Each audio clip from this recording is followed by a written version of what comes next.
दोस्तों, आखिर महारथी कर्ण और वीर एकलव्य में कौन ज्यादा महान और शक्तिशाली योद्धा था? क्या वीर एकलव्य कर्ण को कवच और कुंडल सहित मार सकते थे? क्या एकलव्य के पास कर्ण से भी अधिक शक्तिशाली दिव्यास्त्र थे? आइए जानते हैं इन सभी सवालों के जवाब। लेकिन वीडियो में आगे बढ़ने से पहले चैनल को सब्सक्राइब कर कमेंट में जय श्री कृष्णा लिखना ना भूलें। दोस्तों, महारथी कर्ण और वीर एकलव्य दोनों ही महाभारत काल के महान योद्धाओं में से एक थे। इन जैसा महान योद्धा ना तो कभी हुआ है और ना ही कभी होगा। तो आइए जानते हैं इनकी धनुर्विद्या, युद्ध कौशल और ज्ञान के बारे में। पहले बात करते हैं एकलव्य की। एकलव्य निषाद राज हिरण्यधनु के पुत्र थे। बचपन से ही एकलव्य एक महान धनुर्धर बनना चाहते थे। जब वह गुरु द्रोणाचार्य से मिले तो उनसे इतने प्रभावित हुए कि उन्होंने मन ही मन उन्हें अपना गुरु बना लिया। उन्होंने गुरु द्रोणाचार्य के पास जाकर उनसे कहा कि हे गुरुदेव, मैं आपसे धनुर्विद्या का ज्ञान प्राप्त करना चाहता हूँ। लेकिन एक निषाद पुत्र होने के कारण गुरु द्रोणाचार्य ने उन्हें शिक्षा देने से मना कर दिया था। फिर भी एकलव्य तो गुरु द्रोणाचार्य को अपना गुरु मान बैठे थे। उन्होंने वन में जाकर अपने गुरु की प्रतिमा बनाई और उसी के सामने अभ्यास करने लगे। उन्होंने पूरी शक्ति के साथ धनुर्विद्या का ज्ञान प्राप्त किया और अपने आप को एक शक्तिशाली योद्धा बना लिया। उन्होंने अर्जुन से पहले शब्दभेदी बाण भी चलाना सीख लिया था। जब यह बात अर्जुन को पता चली तब अर्जुन गुरु द्रोण के पास पहुंचे और उनसे कहा, हे गुरुवर, आपने तो कहा था कि मैं ही दुनिया का सबसे शक्तिशाली योद्धा बनूंगा। फिर यह एकलव्य मुझसे ज्यादा शक्तिशाली कैसे बन गया? जब गुरु द्रोण ने एकलव्य की युद्ध कला को देखा तो वह खुद हैरान रह गए। इसके बाद गुरु द्रोण ने एकलव्य से कहा कि तुमने मुझे अपना गुरु बनाया है। इस तरह मैं गुरु दक्षिणा का हकदार हुआ। तुम्हें मुझे गुरु दक्षिणा देनी चाहिए।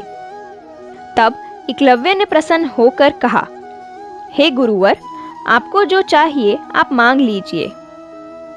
इसे सुन गुरु द्रोण ने एकलव्य से उसका अंगूठा मांग लिया। एकलव्य का अंगूठा कट जाने के बाद भी उन्होंने अपनी 2 उंगलियों से तीर चलाना सीख लिया था। एकलव्य को गुरु द्रोणाचार्य के सपने के द्वारा दिव्यास्त्र का ज्ञान मिला। लेकिन फिर भी वे पहले जैसे योद्धा नहीं रहे। इसके बाद वे मगध नरेश जरासंध की सेना में सेनापति के रूप में शामिल हो गए। जरासंध वही योद्धा था जिसके कारण भगवान श्री कृष्ण को मथुरा छोड़कर द्वारिका जाना पड़ा था। उसी जरासंध ने एकलव्य को अपना सेनापति चुना। अब आप इस बात से अंदाजा लगा ही सकते हैं कि एकलव्य की धनुर्विद्या उस समय कितनी शक्तिशाली रही होगी। जब जरासंध एकलव्य के साथ भगवान श्री कृष्ण से युद्ध करने गया तब एकलव्य से युद्ध करने वाला कोई भी योद्धा वहां नहीं था। एकलव्य ने अपनी धनुर्विद्या का प्रदर्शन करते हुए शत्रु सेना के सभी सैनिकों को धूल चटा दी थी। अंत में भगवान श्री कृष्ण वहां पर आए और भीषण युद्ध हुआ, जिसमें उन्होंने अपने सुदर्शन चक्र से एकलव्य का वध कर दिया। अब आप सोच ही सकते हैं कि जिस योद्धा का वध भगवान श्री कृष्ण को स्वयं अपने सुदर्शन चक्र से करना पड़ा, वह योद्धा कितना महान और शक्तिशाली रहा होगा। एकलव्य के वध के बाद भगवान श्री कृष्ण ने अर्जुन से कहा कि हे अर्जुन, तुम्हारे कल्याण के लिए गुरु द्रोणाचार्य ने एकलव्य से उसका अंगूठा मांगा था। अगर एकलव्य का अंगूठा कटा नहीं होता तो उसे दुनिया का कोई भी योद्धा परास्त नहीं कर सकता था। वह अपने धनुष को लेकर जंगलों में घूमता और दूसरा परशुराम कहलाता। दोस्तों, अब आप समझ सकते हैं कि जिस एकलव्य की तुलना भगवान परशुराम से की गई हो, वह कितना ज्यादा शक्तिशाली होगा। अब बात करते हैं महारथी कर्ण के बारे में।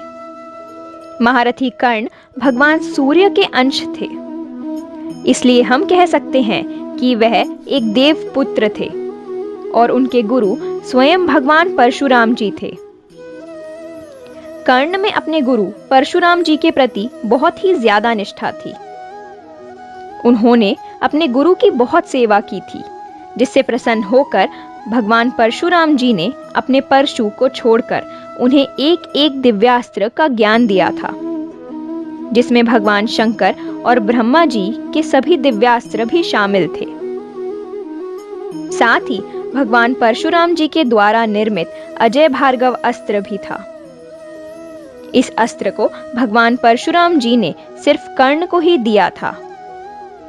यह वही दिव्यास्त्र है जिसके डर से अर्जुन युद्ध भूमि छोड़कर भागने पर मजबूर हो गए थे।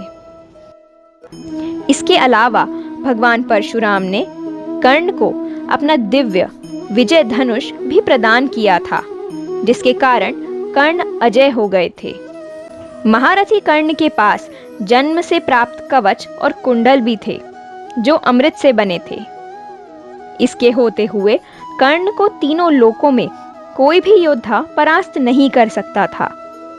और यह बात स्वयं भगवान श्री कृष्ण ने अर्जुन से कही थी कि अगर कर्ण के पास उसका कवच और कुंडल होता तो तुम क्या, मैं अपने सुदर्शन चक्र से भी महारथी कर्ण को परास्त नहीं कर सकता था।